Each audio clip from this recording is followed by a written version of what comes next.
Let us start, student. Good morning to all of you, students, and good morning, all of you. From beginning, I am going to start according to the form. According to the form of verb, there are two types of verbs. जैसा कि मैंने पिछले class में बताया था, according to form of verb, there are two types of verb. दो प्रकार के हमारे वर्ब होते हैं. एक को हम फिनाइट वर्ब कहते हैं और दूसरे को नॉन फिनाइट वर्ब्स कहते हैं. अब आपने देखा है कि वर्ब के फॉर्म V1 से लेके V5 तक होते हैं, तो उसी को ध्यान में रखते हुए ये वर्ब को दो भागों में बांट दिया गया कि ऐसे फिनाइट वर्ब और नॉन फिनाइट वर्ब. तो फिनाइट वर्ब किसे कहते हैं? मैंने बताया था पिछले क्लास में. क्या बताया था? The verb which changes it's form according to its subject and tense. ऐसा वर्ब जो वाक्य में सब्जेक्ट और टेंस के आधार पे अपने रूप को बदलता है, उसे हम फिनाइट वर्ब कहते हैं. The verb which changes it's form according to its subject and tense is known as finite verb. Clear है all of you?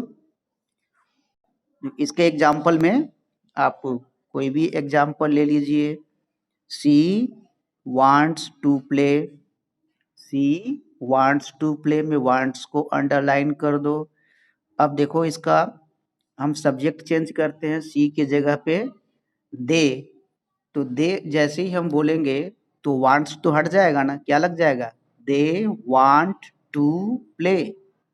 They want to play. Want को अंडरलाइन कर देंगे. चलो इसका टेंस चेंज करते हैं. क्या करेंगे? You wanted to play. अब यू सब्जेक्ट चेंज किया और इसको मैंने पास्ट टेंस में कन्वर्ट किया, V2 फॉर्म लगा दिया. तो जैसे ही इसका टेंस चेंज किया तो वांट जो ऊपर था उसके बाद वांट यहाँ पे वांटेड हो गया. अकॉर्डिंग टू टेंस क्या हो गया? ये वांटेड हो गया. You wanted to play. Students, are you getting my points? सभी को समझ में आ रहा है?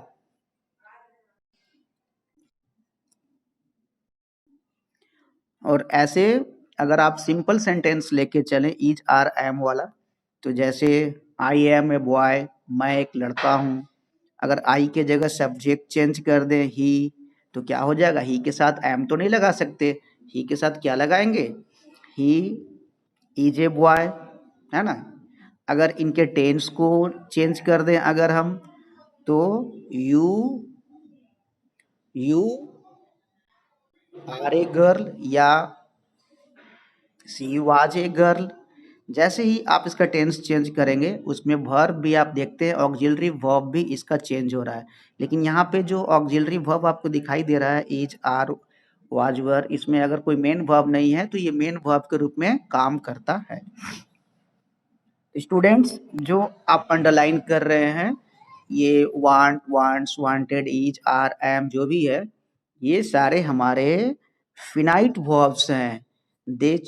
दे change according to its subject and tense.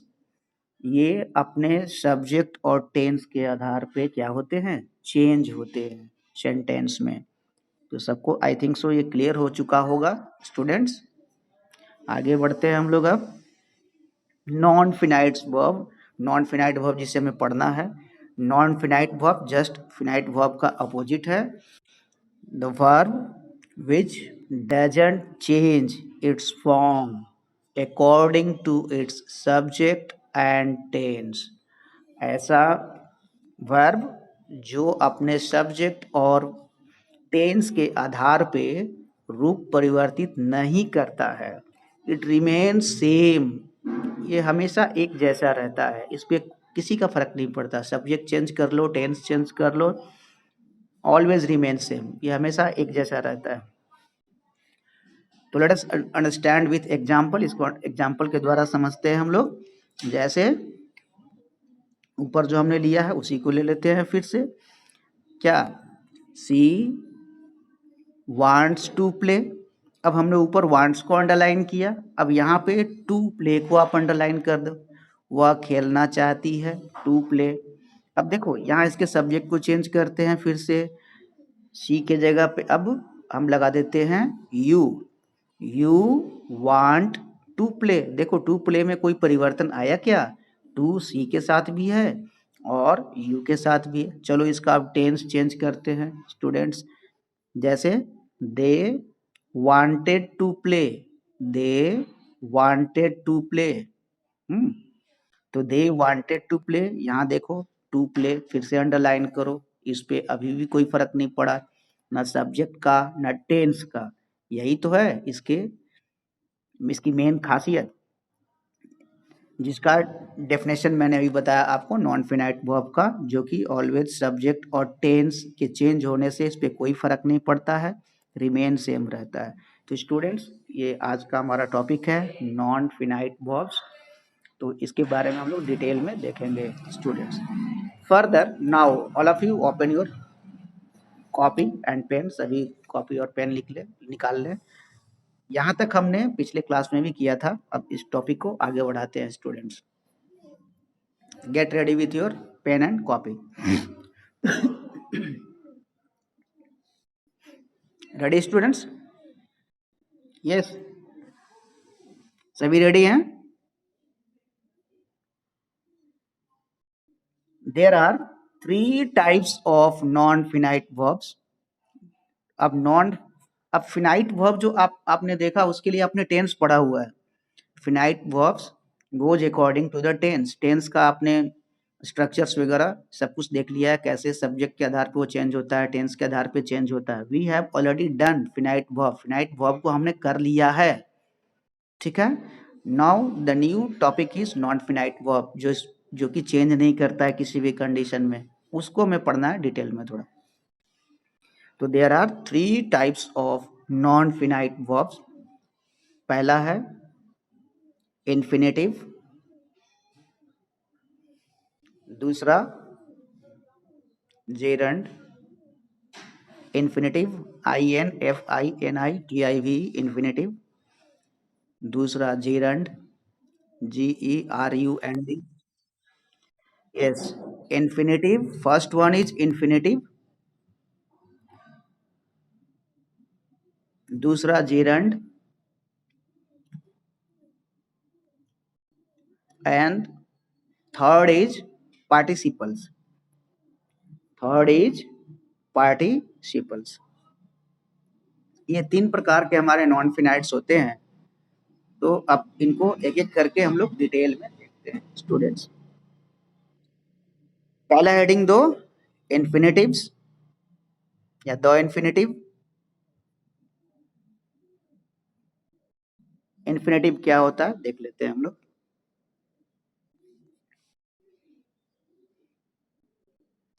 Infinitive is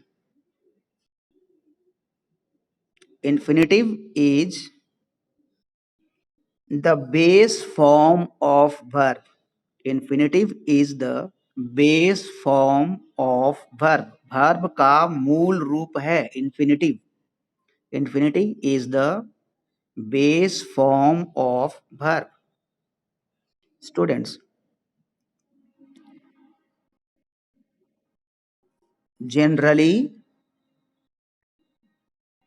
full stop के बाद generally we can make any verb. Generally we can make any verb infinitive by adding repeating. We can generally we make infinitive. We can make any verb infinitive by adding 2 plus V1. 2 plus V1. Verb का first form जो base form होता है उसमें अगर आप to लगा दें, TO2, ठीक है ना, तो उस तरह से आप उसको इन्फिनेटिव बना सकते हैं। स्टूडेंट्स, ये जो टॉपिक आपको मैं पढ़ा रहा हूँ, ऐसे छोटे छोटे वीडियोस भी मैं यूट्यूब पे डाल रहा हूँ, जैसे नो एंड नॉट का यूज, फिर removal of to, I already given to all of you in my different videos. तो आप उसको यूट्यूब चैनल पे देख सकते हैं कॉल करके। तो छोटे छोटे वीडियोस में लगभग एक आध दिन में डालते ही रहता हूँ, तो आप उसको देखें, उससे स्टडी कर सकते हैं, ठीक है ना। तो किसी भी वर्ब को इन्फिनेटिव बनाना है तो उसमें टू जोड़ दें स्टार्टिंग में, TO2 प्लस V1, किसी भी वर्ब में टू जोड़ देंगे आप तो इन्फिनेटिव फॉर्म में हो जाएगा। एग्जाम्पल लेते हैं इसका हम लोग, to go, to go, to eat, to laugh, etc। ये अनेक कोई भी वर्ब ले लो उसमें टू लगा दो, ये इन्फिनेटिव हो जाएगा। तो बहुत ही इजी होता है। जहां भी wherever you feel uncomfortable and you are in confusion that what to use here, अगर आपको नहीं पता है कि यहाँ पे क्या यूज करें वर्ब का, आप डाउट में हैं, टेंस गलती हो जाएगा या सब्जेक्ट के आधार पे गलती हो जाएगी, तो it's the better option to use infinitive. तो वहाँ इन्फिनेटिव डाल दीजिए, क्योंकि ना तो इन्फिनेटिव पे सब्जेक्ट का असर पड़ता है ना टेंस का, तो आपका सेंटेंस परफेक्ट रहेगा हमेशा, ठीक है ना। तो ये हो गया हमारा इन्फिनेटिव का definition. Now come to its types. Types of infinitives, types of infinitives लिखो।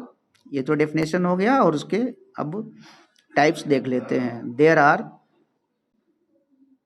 Are two types. इन्फिनेटिव को भी दो हिस्से में बांट दिया गया है। पहला है simple infinitives, simple infinitives,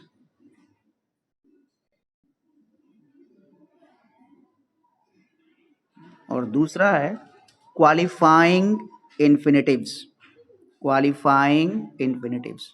students, simple infinitives and qualifying infinitives. तो पहला हेडिंग दे दो, सिंपल इन्फिनेटिव क्या होता है, देख लेते हैं हम लोग। सिंपल इन्फिनेटिव हेडिंग दे करके उसके आगे लिखिए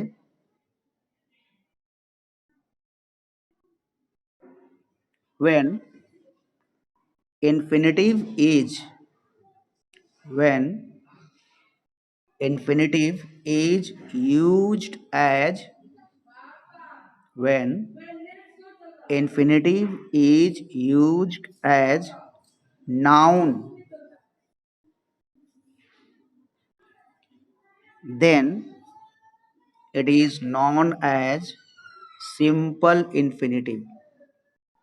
Repeating, when infinitive is used as noun, जब किसी infinitive का प्रयोग नाउन की तरह होता है तो उसे हम सिंपल इन्फिनेटिव कहते हैं, ठीक है।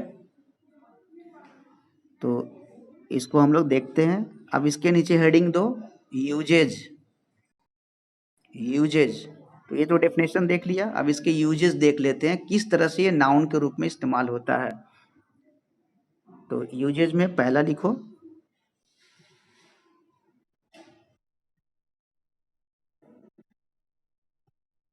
Hello English Ramakant sir, hello English Ramakant sir is my channel name. कभी भी जब भी आप फुर्सत में हो ओपन कीजिए, देखिए उसको, स्टडी कीजिए। वो आपके बेटरमेंट के लिए ही मैंने डाला हुआ कि कभी आप नोट नहीं कर पाएँ तो आप उसको नोट भी इस तरह से मैंने बनाया है कि आप उसको नोट भी कर सकते हैं बड़े आसानी से। कहीं छूट गया हो तो आप उसको नोट कर सकते हैं कभी भी। Whenever you feel free then you can listen and study. Hello English Ramakant sir. Okay, now बोलो, क्या कुछ पूछ रहे हो? हम्म,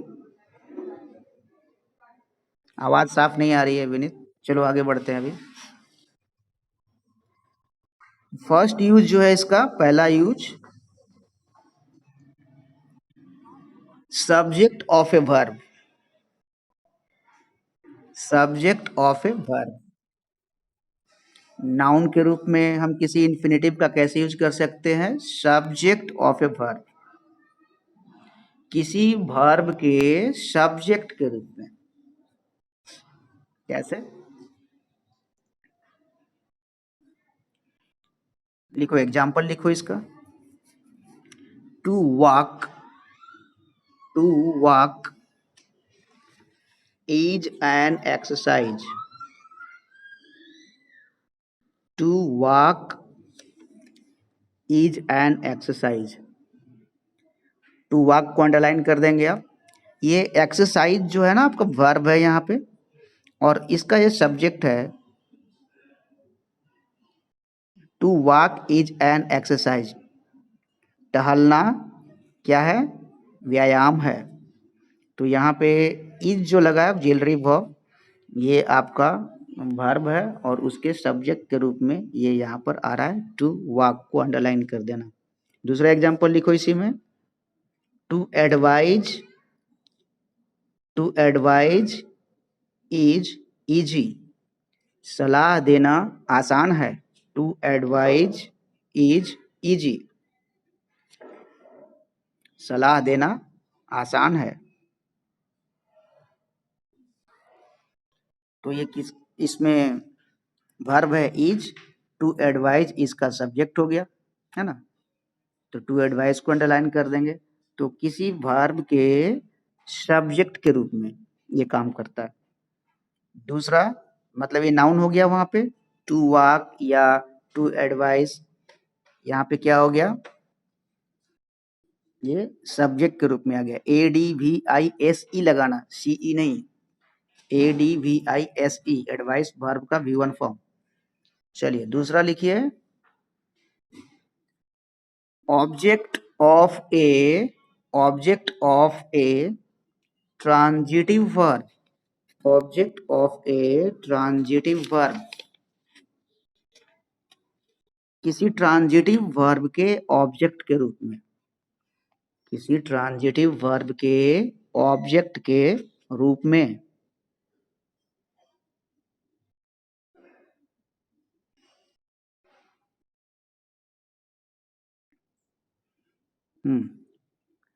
नोट डाउन इट्स एग्जाम्पल, इसके एग्जाम्पल को नोट कीजिए आप।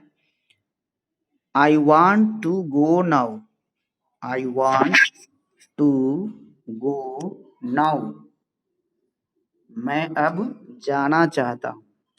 तो यहाँ पे कैसे हुआ? वांट यहाँ पे वर्ब है और इसका ऑब्जेक्ट है टू गो। टू गो को अंडरलाइन कर देना, ठीक है। तो ये ऑब्जेक्ट हो गया इसका, वांट का। Take another example. We hope, we hope, HOPE, hope, to start tomorrow, we hope to start tomorrow, हम लोग कल शुरू करने की आशा करते हैं। We hope to start tomorrow.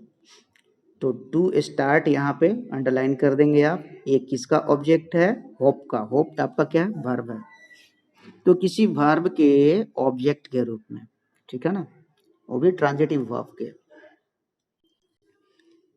Next and third use इसका क्या है? तो ये जितने भी यूज आप लिख रहे हैं ये नाउन के रूप में आ रहे हैं, ठीक है। या तो वो सब्जेक्ट के रूप में आए या ऑब्जेक्ट के रूप में आए। और अगला जो देखने जा रहे हैं हम लोग, object of A preposition, object of A preposition, किसी प्रीपोजिशन के ऑब्जेक्ट के रूप में,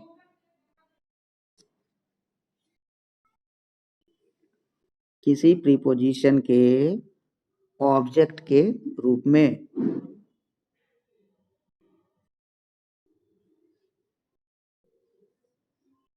example, he is about to die, he is about to die, वह मरने वाला है। He is about to die. About यहाँ पर क्या हो गया, प्रीपोजिशन हो गया। टू डाई क्या हो गया, इसका ऑब्जेक्ट हो गया।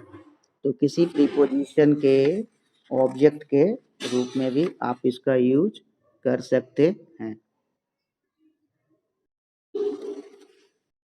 Okay,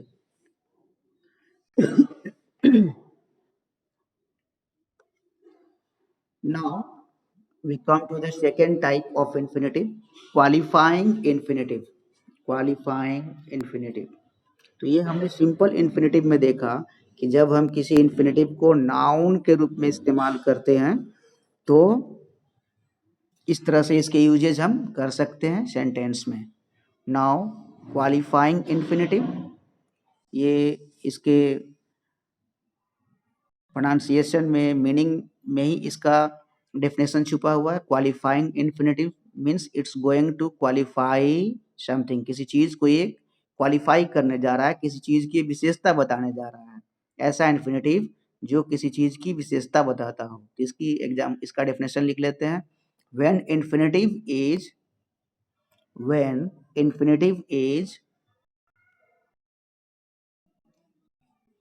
used to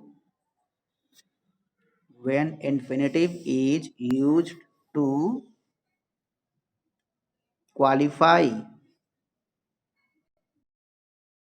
when infinitive is used to qualify any noun,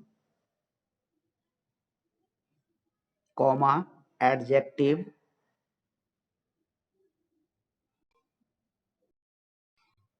और verb,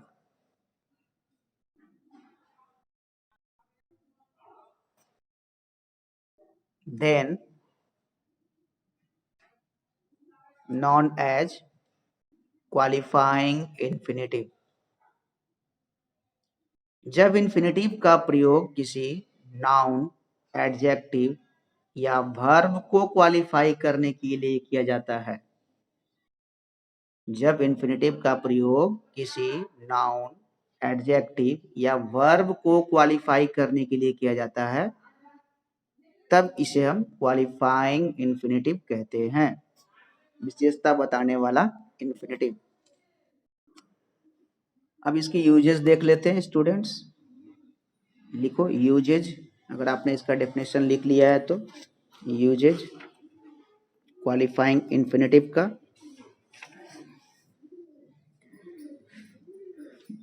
पहला,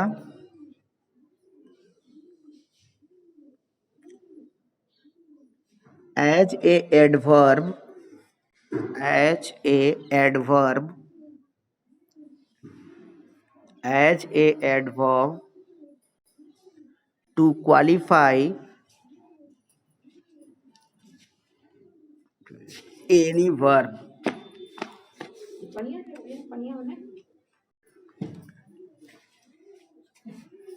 as a adverb to qualify any verb, किसी वर्ब को क्वालिफाई करने के लिए। और जब वर्ब को क्वालिफाई करेगा तो एडवर्ब होगा। डेफिनेशन एडवर्ब का आप जानते ही हैं कि वर्ब को क्वालिफाई करता है ना, एडजेक्टिव को क्वालिफाई करता है, और किसको क्वालिफाई करता है, खुद एडवर्ब को भी क्वालिफाई करता है। तो जब ये वर्ब को क्वालिफाई करता है इन्फिनेटिव तो क्या कहलाता है, एडवर्ब कहलाता है।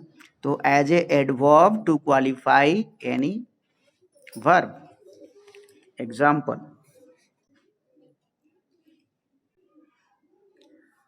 I want to help my friend. I want to help my friend. I want to help my friend. मैं अपने दोस्त की मदद करना चाहता हूँ। I want to help my friend. तो यहाँ पे क्या है, want आपका वर्ब हो गया, और इस ये क्वालिफाई कर रहा है to help as a adverb. To help को अंडरलाइन कर लेंगे आप, तो ये वांट को क्वालिफाई कर रहा है, इसीलिए इसे हम क्या कहेंगे, क्वालिफाइंग इन्फिनेटिव कहेंगे। तो ये वांट को यहाँ पे क्वालिफाई कर रहा है। नेक्स्ट यूजेज क्या है इसके, दूसरा लिखो, as a adverb, as a adverb to qualify any adjective. किसी एडजेक्टिव को क्वालिफाई करे जब इन्फिनेटिव एडवर्ब की तरह, to quali as a adverb to qualify any adjective.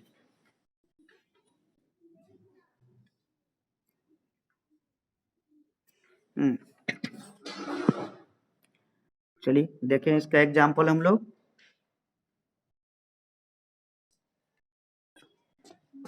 This medicine is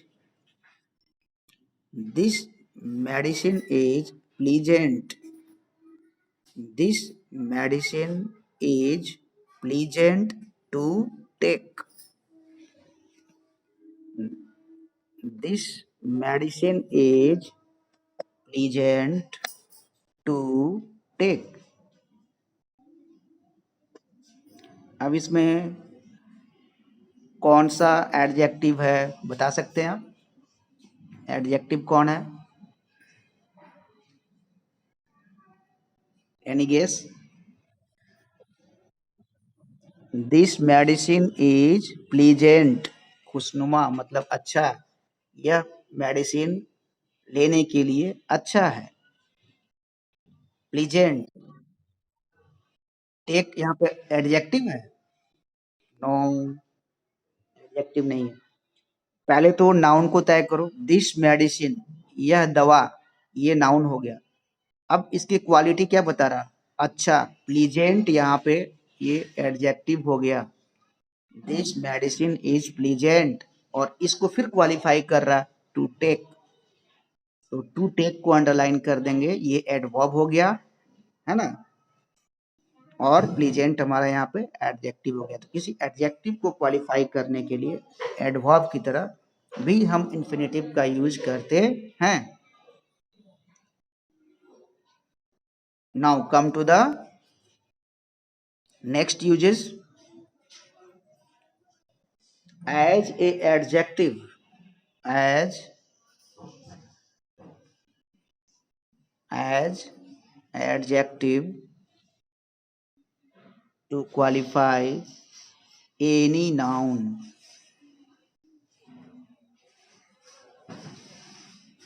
As an adjective to qualify any noun.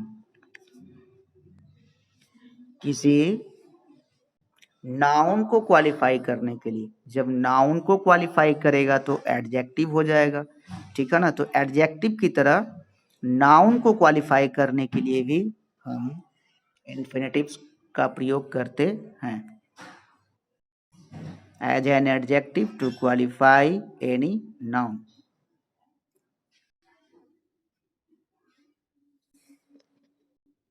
Done. Now take one example, इसका example ले लेते हैं।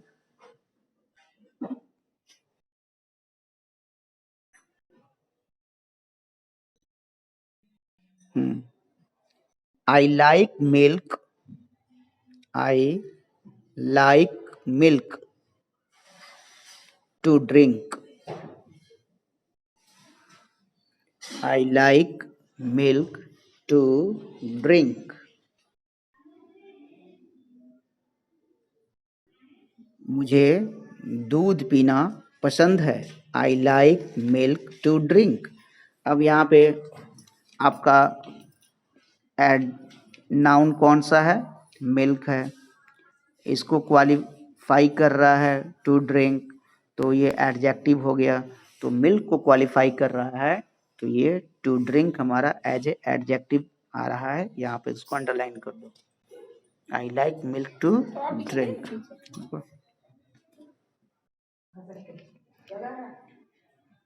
आई like milk to drink. Students, तो इस तरह से हमने इन्फिनेटिव्स के पोर्शन को कंप्लीट किया। और एक होता है बेयर इन्फिनेटिव। बेयर इन्फिनेटिव नीचे लिखो, BARE, बेयर। बेयर मतलब होता है खाली। Bare infinitive, what it mean, इसका मतलब क्या हुआ? इन्फिनेटिव से ही जुड़ा हुआ है, इसलिए बता देते हैं। बेयर इन्फिनेटिव का मतलब क्या हुआ? When some verbs, yeah, there are some verbs, there are some verbs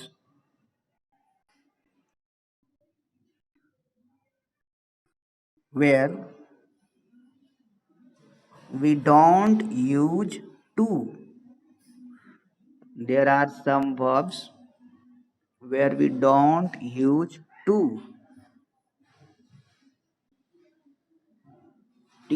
to, or infinitives, or infinitives without to. Infinitives without to are known as bare infinitives.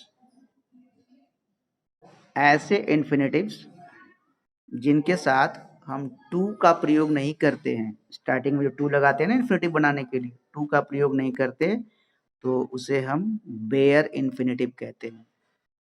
What we call bare infinitives means infinitives without to, बिना to के infinitives को bare infinitives कहते हैं।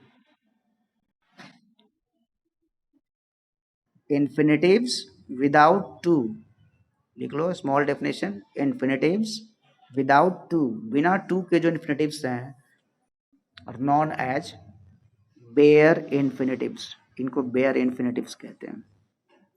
यहाँ पे to का प्रयोग नहीं करेंगे। कुछ ऐसे वर्ब्स होते हैं जिनके पहले हम टू का प्रयोग नहीं करते हैं, तो उन्हें हम बेयर इन्फिनेटिव्स कहते हैं। एग्जाम्पल,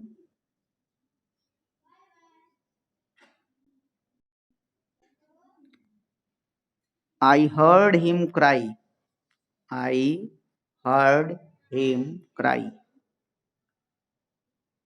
तो यहाँ पे टू क्राई नहीं लगाएंगे, केवल क्राई से ही काम हमारा चल जाएगा। आई हर्ड हिम क्राई, मैंने उन्हें चिल्लाते हुए या रोते हुए सुना।